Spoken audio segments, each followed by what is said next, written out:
Geico makes it easy to get affordable renter's insurance in as little as 90 seconds. And then you'll start to wonder why everything else isn't so fast. Like, why does it take so long to do the dishes? A meal that's gone in 3 requires 45 minutes worth of dishes. Doesn't make sense. But it does make sense to get renter's insurance through Geico. That way, that pile of dirty dishes and the other things you love are covered. Get more with Geico.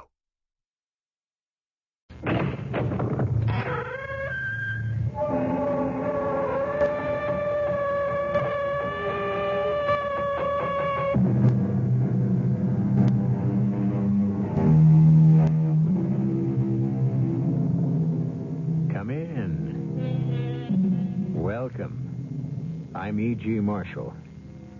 This is our bicentennial year, a time to pause and count our blessings. And among the greatest of these are the men and women of letters who flourished in our native land, who created a literature that was both typically American and universally admired. After all, it was our own Edgar Allan Poe who invented the kind of stories you hear on this program, and our own Mark Twain who carried them to the most sublime heights of fantasy and fun.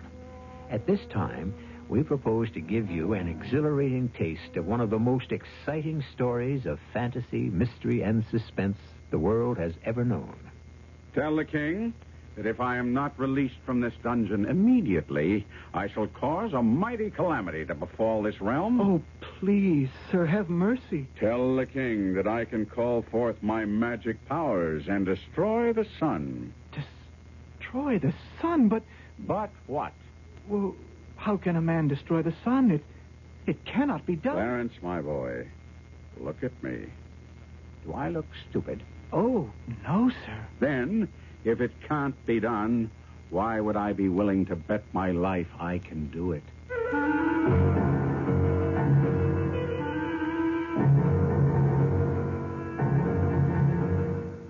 Our mystery drama, A Connecticut Yankee in King Arthur's Court, was adapted from the Mark Twain classic, especially for the Mystery Theater, by Sam Dan, and stars Kevin McCarthy. It is sponsored in part by Buick Motor Division and Luden's Medicated Cough Drops. I'll be back shortly with Act One. Right now, True Value hardware stores offer you what's missing from almost everybody's life at this time of year: sunlight and warmth. Hi, Pat Summerall to tell you they offer a General Electric sun lamp kit and a Titan radiant heater.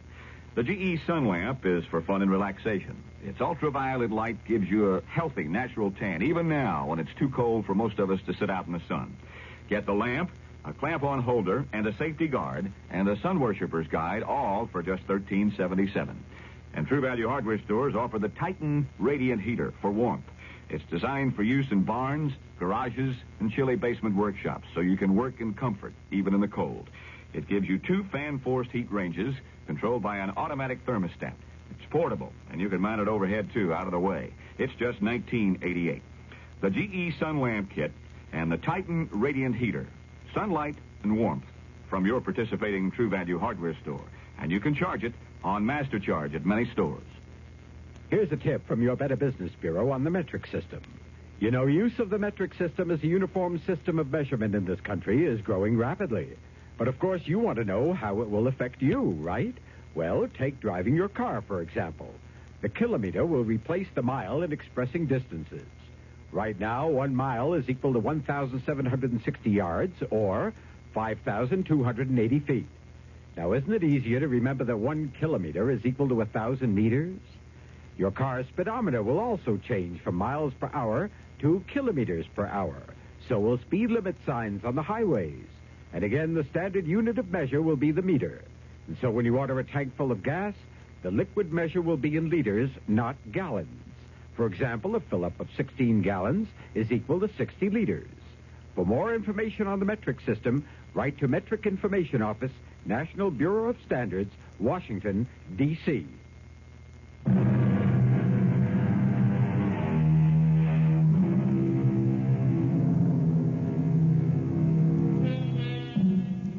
Mark Twain begins his story with these words.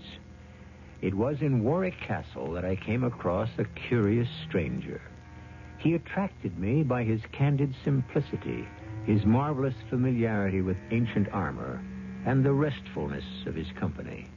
I thought I would tell you my story, but I've kept a journal. Oh, how long ago that was. Do you know about transmigration of souls? Do you know about transposition of eras and bodies? Ah, well, read and learn. He was gone. I examined the sheaf of papers he had left with me. Most of it was parchment, yellow with age. Old, incredibly old. Carefully, as I feared they would crumble within my fingers, I began to turn the pages. And now begins the stranger's story. I'm an American. Born and reared in Hartford, in the state of Connecticut. A Yankee of the Yankees. My father was a blacksmith. My uncle was a horse doctor. And I was both at first. Then I went over to the great arms factory and I learned how to make everything. Guns, boilers, engine, just about any and every kind of machinery you can imagine. I had a couple of thousand men working for me, but although they were under my jurisdiction, they refused to be under my thumb. You there! Shut that machine down. Who says so? I say so. Well, who do you think you are? I'm the boss. Well, why didn't you go soak your head? I'm giving you an order. I don't take orders from you. How about this kind of an order? Out. Now, shut that machine down. Well, you see, you couldn't explain to him he was doing the wrong thing and wasting company time and material. So I had to develop other methods of communication. Well, that worked out pretty good for a while. But, as the good book says, he who lives by the fist.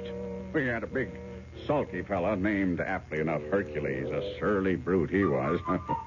Everybody left him strictly alone. I should have left him alone, too, but I had to prove who was boss. Oh, he laid me out with a crusher alongside the head that made everything inside crack. It seemed to spring every joint in my skull. And then suddenly the world went out in darkness.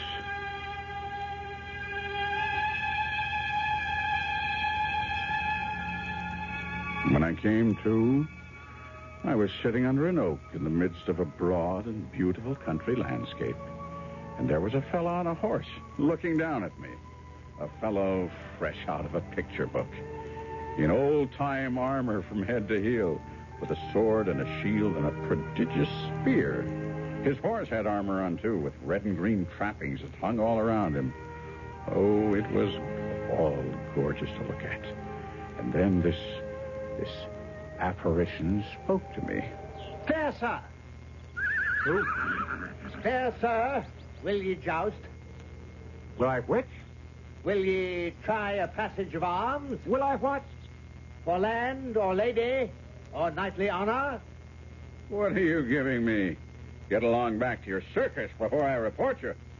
Sir, thy incivil, discourteous, and unmannerly answer shall receive the chastisement it so richly deserves.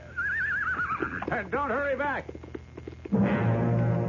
As he galloped off, I thought I'd seen the last of him. But wouldn't you know, he suddenly turned around, came a-rushing back with his long spear pointed straight at me. I saw he meant business, and so I was up the tree when he arrived. Varlet, stand and fight. Now, friend, I don't have any real quarrel with you. Wilt thou tilt with the lads? What makes me think he's from a circus? Then draw thy sword. He has to be from an asylum. Cowardly wretch. And so I'd better humor him. Friend. I be not friend of thine. Can't we discuss this reasonably? Dost thou acknowledge thyself captive of my sword and spear? Absolutely, and I'll be sure to acknowledge it to your keeper. But of a surety, thou must this acknowledge to my keeper and thine, his beloved majesty, King Arthur. How far are we from Bridgeport? Bridgeport? I wit not the name. Come, we hie toward Camelot. Camelot? You're kidding. Of a surety, varlet, thou art most free with thy tongue, and thou speakest the strangest language. Camelot. Camelot. I repeated the word over and over. Camelot was probably the name of the asylum from which this lunatic had escaped. Well, I walked along beside his horse, hoping, expecting at any minute to see a familiar sign. And without warning, there stood in front of me a huge castle with flags and banners flying from the towers. I stopped. I was almost petrified with shock, because I could see the place was filled with people dressed in the most outlandish costumes. And when they saw me, they were almost struck dumb with fright. Fear not, gentlefolk. This dark and evil magician can do no further harm. I have vanquished him in terrible combat. Let us now throw him into the dungeon to await the pleasure of the king. And they did it. Into a damp, dark, foul-smelling cell. And I didn't know what to think. Yes, I did. This could only be a dream that I had actually been somehow hurled back in time into King Arthur's court, a place I had hardly ever thought about or, to tell the truth, cared very much for. And then the cell door was opened, and in came a slim young fellow in shrimp-colored tights that made him look like a forked carrot. The rest of him was all blue silk and yellow lace. He looked at me, and he said, I have come for you. I'm a page. Go along. You ain't more than a paragraph. Indeed, thou speakest a foreign tongue. What is thy name? From whence dost thou come? Ah, and thy raiment. Such outlandish clothes. Well, friend, do me a service. Do you belong to the asylum, or are... Fair sir, me seemeth... That'll do. You're a patient. Oh, if I could just see the head keeper for a minute. Just for a minute. Head keeper? Oh, but that is a passing strange way to refer to His Majesty. Clarence. I am called Amias Le Poulet. Oh, well, I'll call you Clarence for short.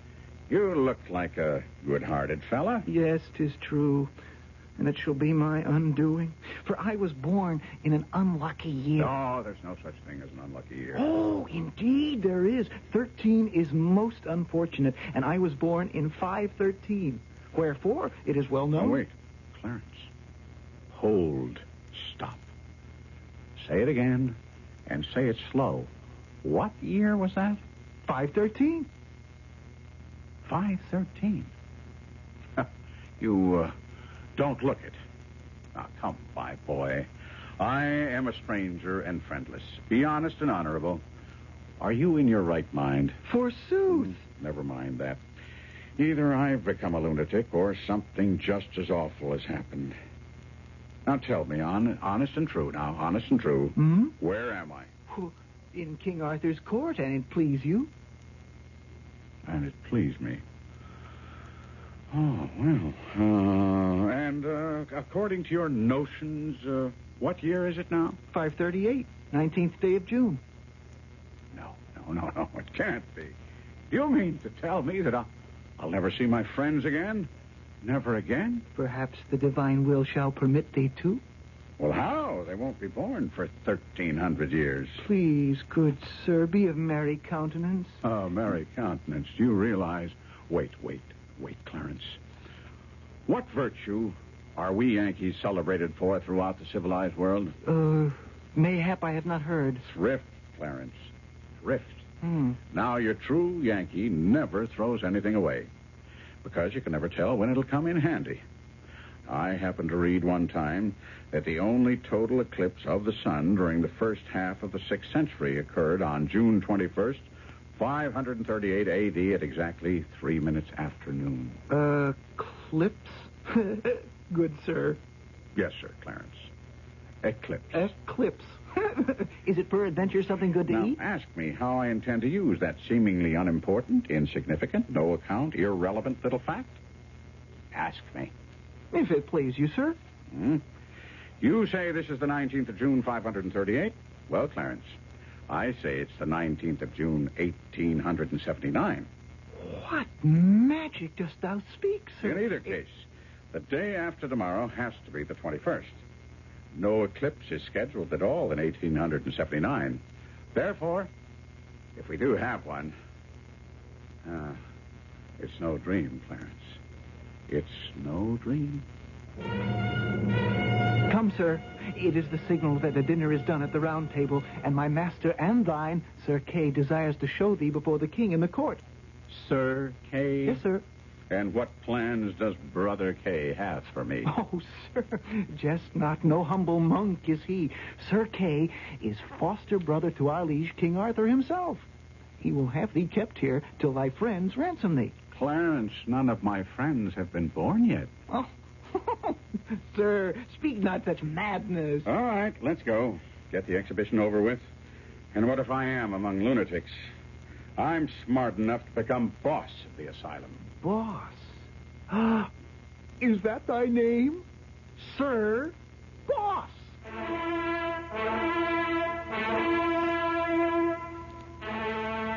King Arthur's court. How do I describe it? An immense place filled with loud contrasts, a babble of sound, a rainbow of color. The place was a madhouse, and at the center, a round table. And around it sat a great company of men dressed in splendid hues. Well, finally the king raised his hand, and it must have been a signal for silence. Sir Kay, my good brother, Yes, Your Majesty. is this the sorcerer? It is even true, my liege. Yes, it must be true.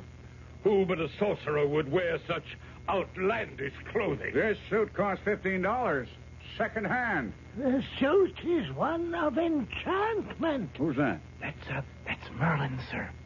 Merlin. Merlin, the mighty magician whom all men fear. The suit is one of enchantment. I behold in him a creature of the devil. A creature of the devil?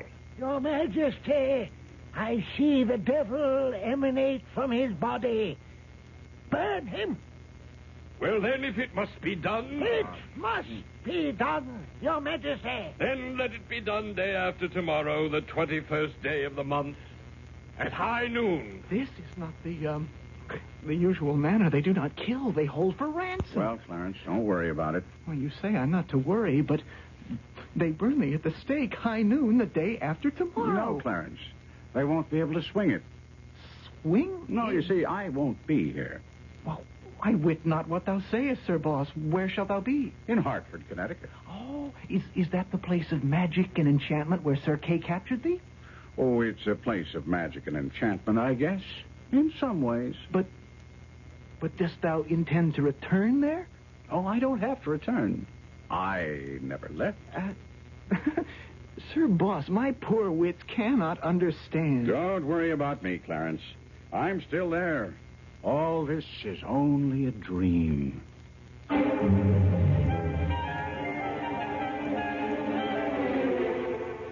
And I read on in the stranger's ancient manuscript, where he says he was carried off to a dark and narrow cell in a damp and filthy dungeon, with some scant remnants for dinner, some moldy straw for a bed, and no end of rats for company.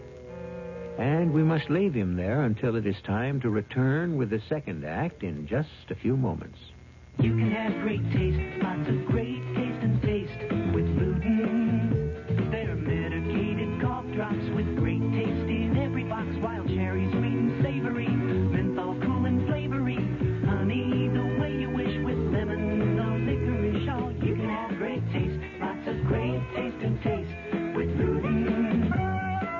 Luden's, the medicated cough drops that don't taste medicated. They taste great. Use only as directed. Who's just about wiped out smallpox and smallpox vaccinations? Who got the world's pilots in control towers to speak English so you can land safely? Who helps you in dozens of ways? The United Nations. Learn what it's doing for you. Get the free UN booklet. Write United Nations Association, Box 475, New York 10017. There's always been a U in the UN. Presented by this station and the Ad Council. Dreams. We all seek to understand the many ways in which God reveals His Word. Throughout time, God has spoken to man in dreams. Jehovah said in the Old Testament, "Listen to my words. If a man be a prophet, I make myself known to him in visions. I speak to him in dreams.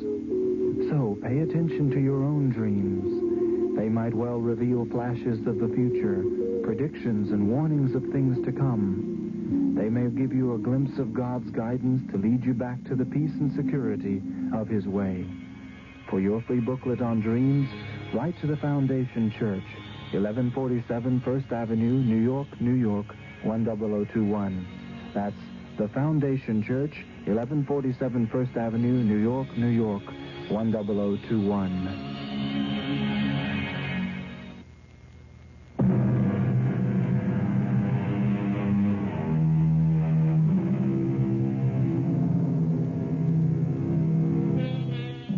The Yankee, a two-fisted foreman in a Connecticut arms factory, picked a fight with the wrong party one day. When he recovered consciousness, he found himself in a strange place, peopled by folk who claimed to be members of King Arthur's court.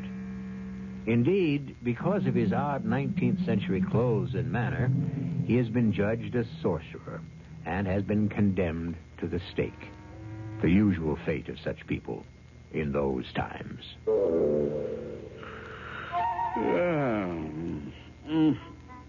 Oh, what a dream. What an astonishing dream.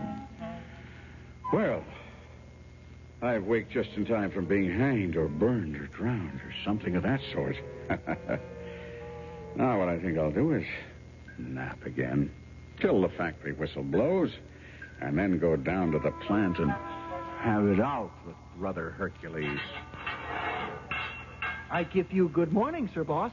What? You still here? Go along with the rest of the dream. Come on, scatter. Oh, thou art indeed most merry, Sir Boss. Thou canst laugh in the face of dire peril. All right. Let the dream go on. No, I'm in no hurry. Prithee, Sir Boss, what dream? What dream? Why, the dream that I'm in right now. The dream that I'm in King Arthur's court, a person who never existed. And the dream that I'm talking to you, who are nothing but a work of my imagination. Oh, indeed. And is it a dream that thou art to be burned tomorrow noon? Answer me that. Clarence, I need you. Aye, Sir Boss? Clarence, the only friend I have. Don't fail me. Help me devise some way to escape this jail.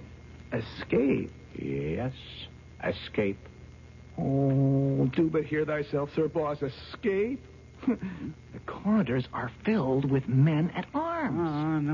No doubt. But how many? Huh? Not too many, I hope. A full score. One may not hope to escape. Besides, there be other reasons. Weightier reasons. Other reasons? What are they? Well, 'tis said Merlin, in his malice, has woven a spell about this dungeon. A spell? And there bides not the man in this kingdom desperate enough to cross its lines with you. Oh, now, God pity me, I've told it. And you, Sir Boss. Yes? Be kind to me. Be merciful to a poor boy who means thee well, for shouldst thou betray me, I'm lost. Sir Boss. Sir Boss, please. Please. Merlin. Merlin has wrought a spell, Merlin, forsooth. Oh, I never. Merlin, that cheap old humbug. Sir That Boss. maundering old fool. Bosh, pure bosh. The silliest bosh in the world. Beware. These are dreadful words. Of all the childish, idiotic, chuckle-headed, chicken-livered superstitions that I ever...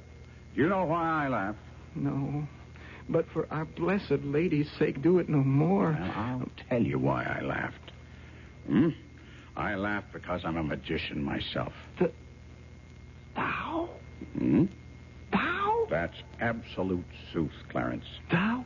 A magician? I've known Merlin 700 years. Don't interrupt. He's died and come alive again 13 times, and he always travels under a new name.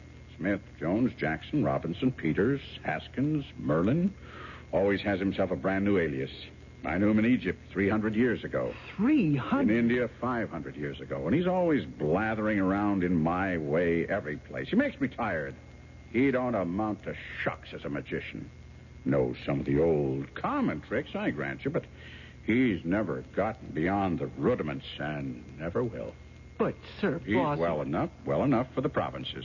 One-night stands and all that sort of thing, you know. But, dear me, he oughtn't to set up as an expert. But Merlin... Anyway, not where there's a real artist. Clarence, I'm going to remain your friend right along, and in return, you must be mine. I want you to do me a favor. Aye? If it be my power. Get word to the king that I'm a magician myself, and the supreme grand high yuckamuck, and the head of the tribe at that. Tell him that I'm just going about quietly arranging a little calamity here that'll make the fur fly in these parts if Merlin's project is carried out and any harm comes to me.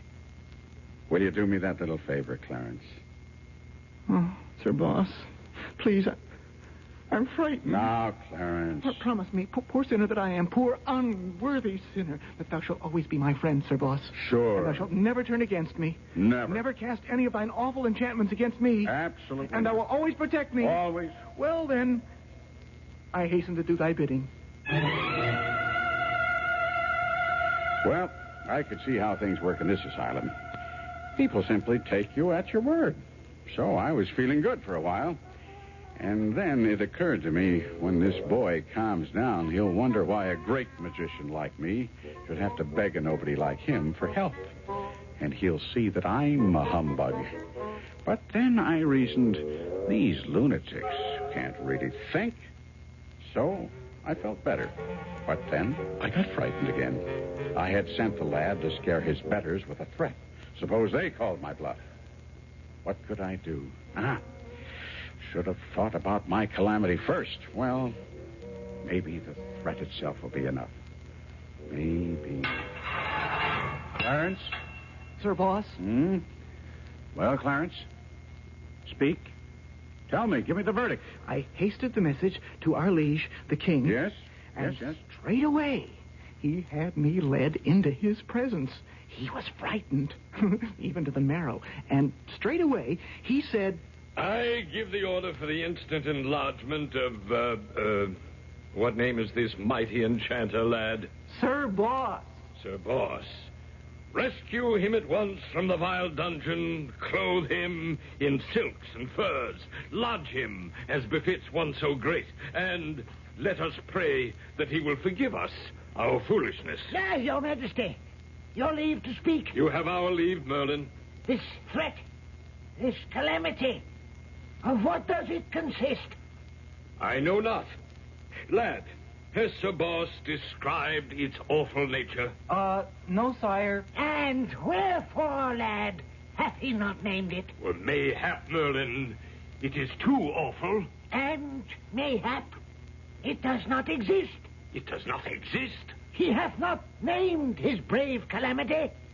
Verily, it is because he cannot.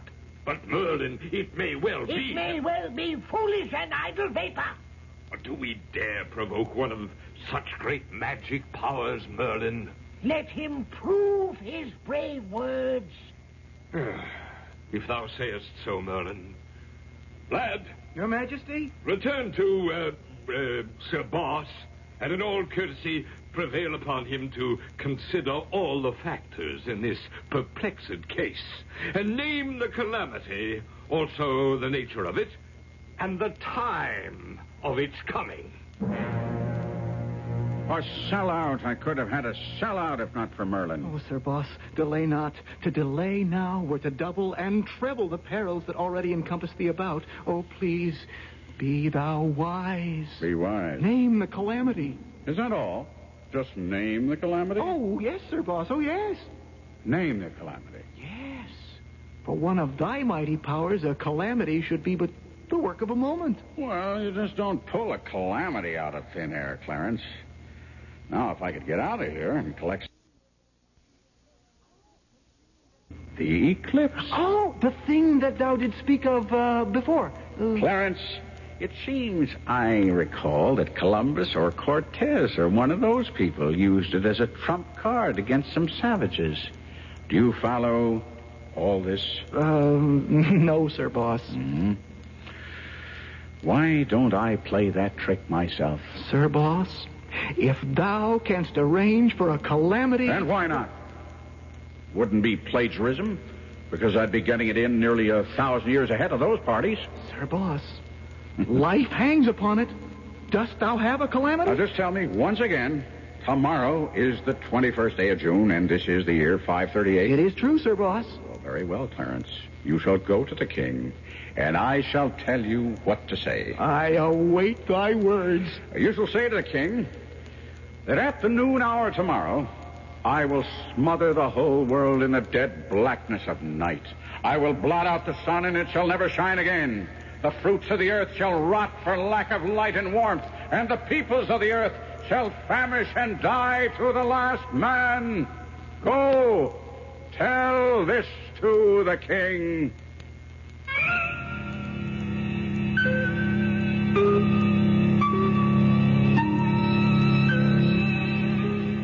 And when the threat was made, when the sought-after calamity was described, as the stranger wrote in the faded parchment document, poor Clarence turned pale and collapsed with fright, and the Connecticut Yankee had to carry the boy out of the cell and hand him over to the guards.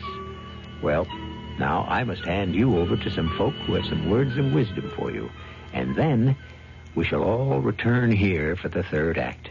Isn't it nice to know you're free? To see the things you want to see.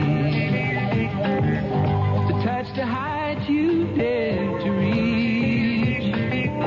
To know you're all that you can be. You seem to be in a hurry, sir. Yes, I am. You are in a hurry? Oh, yes. Well, no doubt you're rushing down to buy a Buick Electra because you know that Electra has the kind of ride and comfort Buick's famous for. That's right. And because you know it's America's second largest selling full-size luxury car. You got it. So you're hurrying because you want to get there before the Electras are all gone. That's very good. How did you know I was going to buy a Buick Electra? Well, it was on the shopping list you dropped back there, you see. Dozen eggs, quart of milk, Buick Electra. Son of a gun, I forgot the pistachio nuts. That's not on the list. Well, I forgot them anyhow.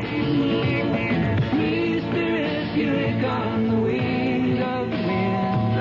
How it's gonna be your spirit's free. Who will cope with tomorrow for a brighter new day? There's one hope for tomorrow, the children of today. There is only one hope for tomorrow, the children. Yet there are children in this world right now who have no hope for a brighter today. They're hungry, illiterate, living in misery, and when they grow up, if they grow up, they'll pass on this hopelessness. And it's the world's loss and the world's shame. You can help children to grow up with healthy bodies and educated minds, with a zest for life that they'll pass on to their children and to our world. Won't you please send a check to Save the Children Federation, Box 970, Grand Central Station, New York 10017. That's Save the Children, Box 970, Grand Central Station, New York 10017. Think about tomorrow. We've got to save the children and save the world. Help them to grow.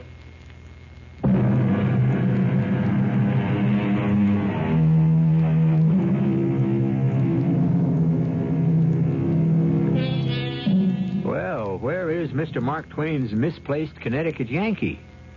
Is he actually in King Arthur's court? There's only one way to find out. Wait and see if there's an eclipse. The eclipse, as you probably know by now, shall perform a double duty. It will set the date beyond all shadow of a doubt, and it will also save our hero's life. Clarence, did you deliver my message? Oh, yes, Sir Boss. And? All were struck dumb with fear and dread. Let this be a lesson to you. Never lose hope, do you hear? I hear, Sir Boss. Even when it's darkest. It is even so. Now, tomorrow. Tomorrow, I could have submitted meekly, given way to fear and terror. But I thought my way out of a tight place instead. And tomorrow noon, they'll conduct me to that stake, but I won't be burned on it. No, Sir Boss. Tomorrow noon, I shall become the most powerful man in the kingdom. I can't wait for tomorrow. And I'll even tell you something else, Clarence. we may not have to wait for tomorrow.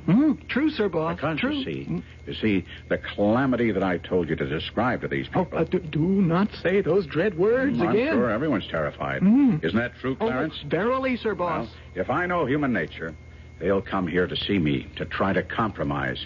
And Clarence, listen, even as I mention it, it's the compromise on its way. Listen, they're coming. And if it's a good compromise, I'll accept. But if it isn't, I mean to stand my ground and play my hand for all it's worth. Sir Kay, and to what do I owe the honor of this visit? The steak is ready. Come. The what? The steak.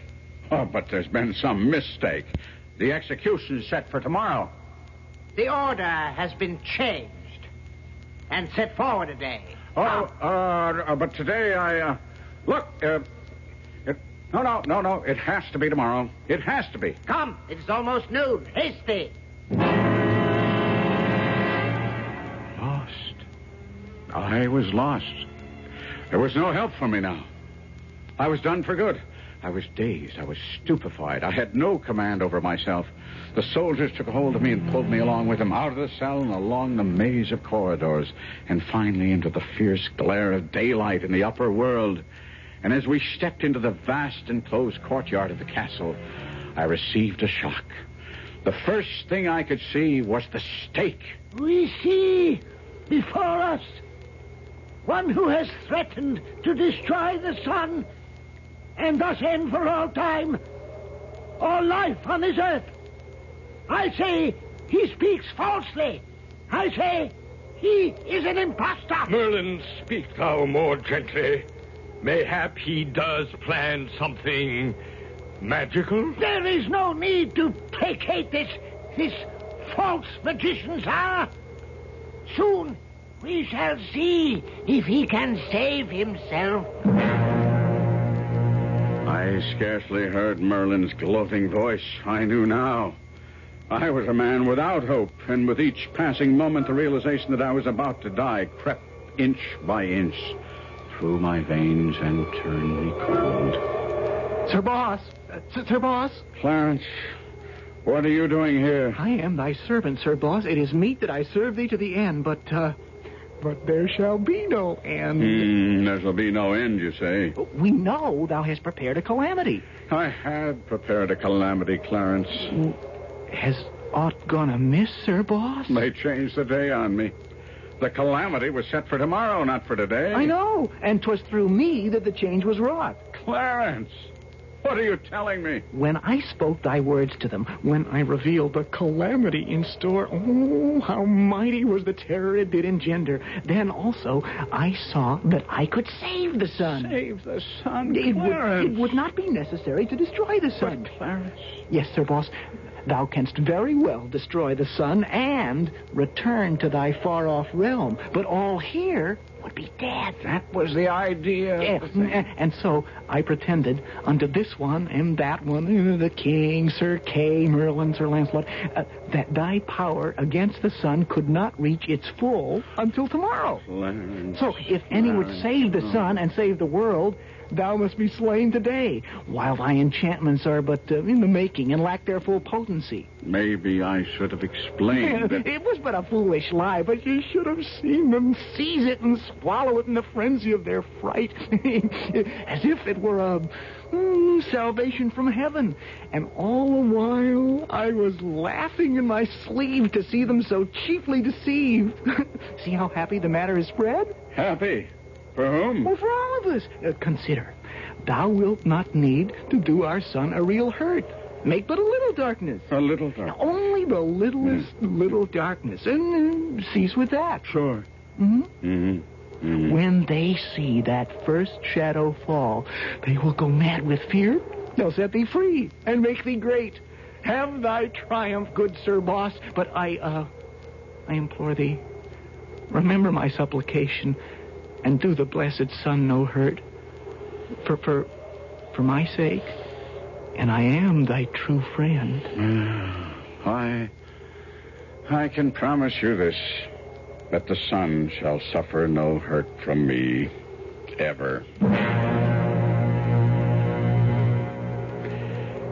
I guess when we're done in more by our friends than by our enemies. Tomorrow I could have worked a miracle. Today I can only be fuel for a fire. Poor Clarence. What could I say to him? How could I explain it? I wanted to frighten the king and Merlin in the court, and I did. And I also frightened Clarence as well. I should have thought of that. All Clarence really wanted to do was to save the sun. He actually thought I would have to destroy it to prove my point. Well, it should be a lesson to me. But, unfortunately, I won't be able to learn from it. How do I get out of this? If it's a dream, I don't seem to be waking up. And here are the soldiers piling up rows of very flammable-looking wooden faggots all around me, around my ankles, my knees, my body. And I hear the voice of a monk droning something in Latin. And now comes a man. His face is masked, the executioner. He carries a blazing torch. He kneels down at my feet. He's ready to apply the torch, and it's no dream. Ye have threatened us with destruction. Answer him, Sir Boss.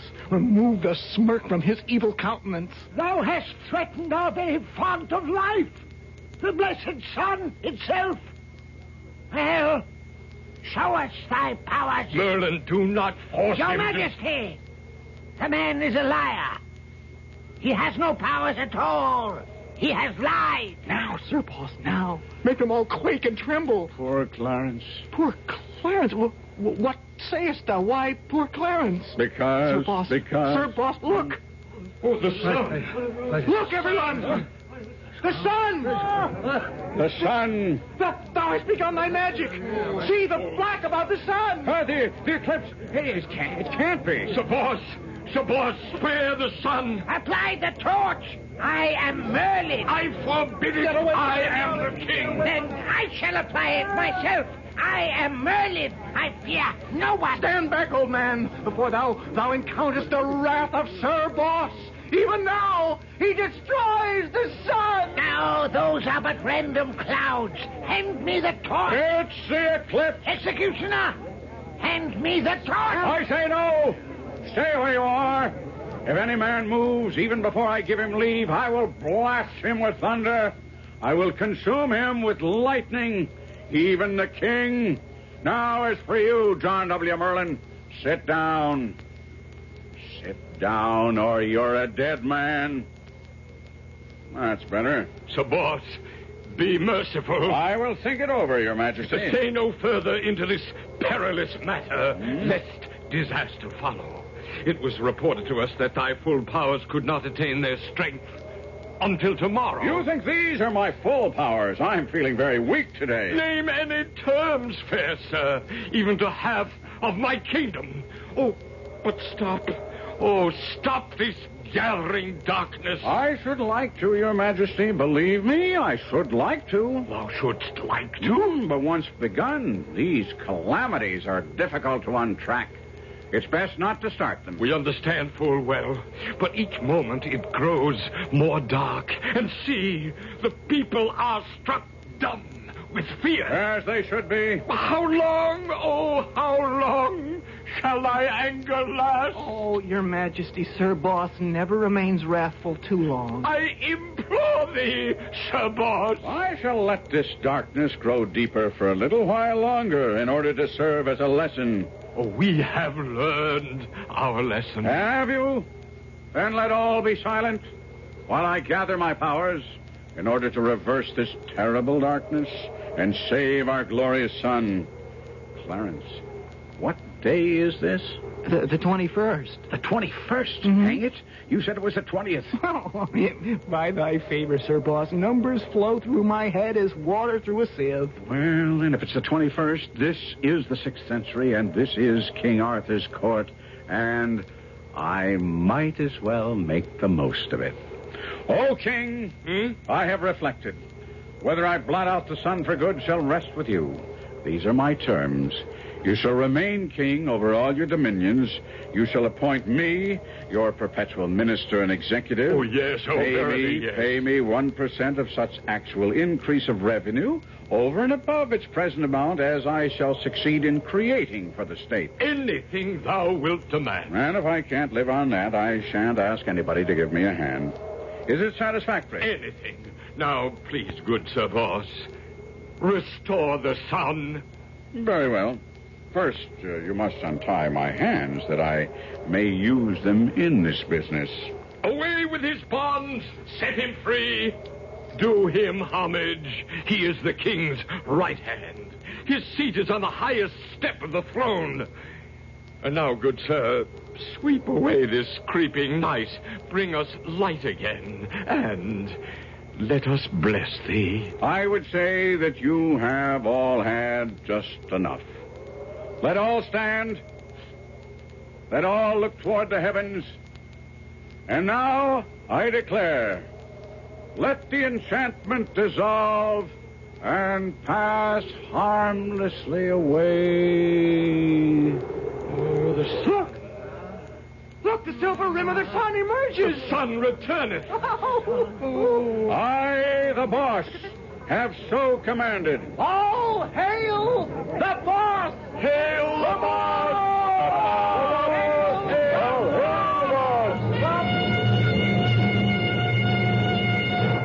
And so he became the boss. And to a primitive country, he brought the blessings of soap and toothpaste and gunpowder and books and railroads and telephones. And how did it work out? Well, this is only the exciting beginning of the story. Our purpose is to get you to go to the book itself and enjoy Mark Twain's glorious spoof on, when Mark Twain spoofs, he spoofs just about everything. But before you run to your library or bookstore, wait a few moments for me to return. America's big, beautiful travel value is available again. Greyhound's All-American Ameripass. 7 days unlimited travel for only $76. 7 consecutive days of travel everywhere Greyhound goes in America. Canada, too. Go where you want, when you want. Be a real free spirit. Leave when you like, any day, every day of the week. Only Greyhound serves 48 states. You don't pay for your All-American Ameripass until you're all set to go. And like Greyhound's 3 other Ameripasses, you'll enjoy special discounts on hotels, meals, sightseeing, and other good things. So get going with a Greyhound All-American Ameripass. 7 days unlimited travel for only $76. It's a great way to get in touch with family and friends for less money, because Greyhound's in touch with more of America.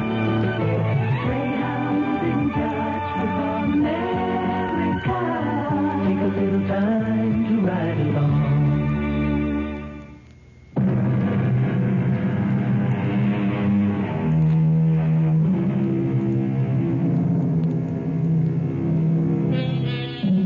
A Connecticut Yankee in King Arthur's court.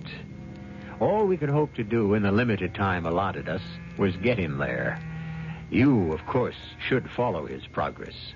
And in this bicentennial year, what could be a happier celebration than several hours with the most American of all writers, Samuel L. Clemens, or, as he would have it, Mark Twain.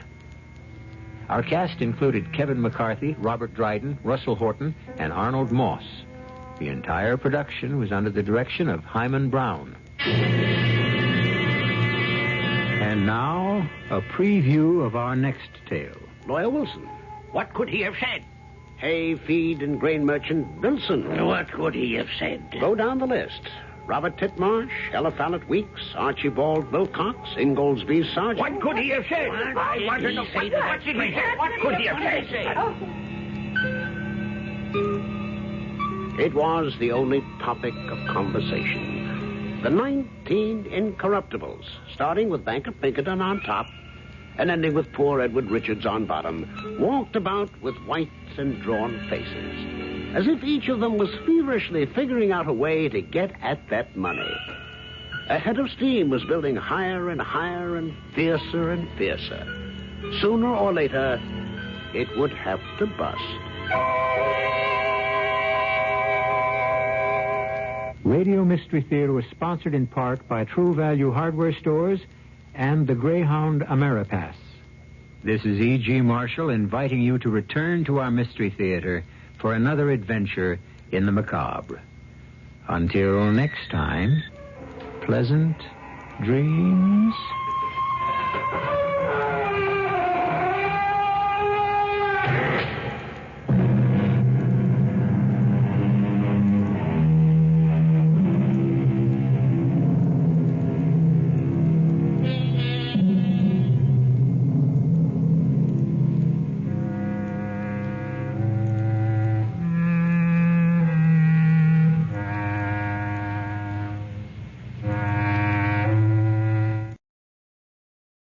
At ADP, we understand the importance of building the right team and offer the data insights to help. Just as importantly, our AI technology helps you pay the team accurately.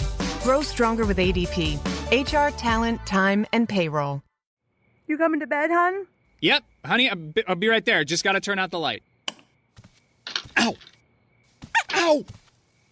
Ow! Ah! Gah! Some things never change. Like your kids always leaving tiny toys on the floor for you to step on.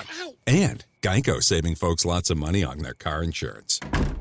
Sweetie, I think I left the downstairs light on. Please don't make me go. 15 minutes could save you 15% or more.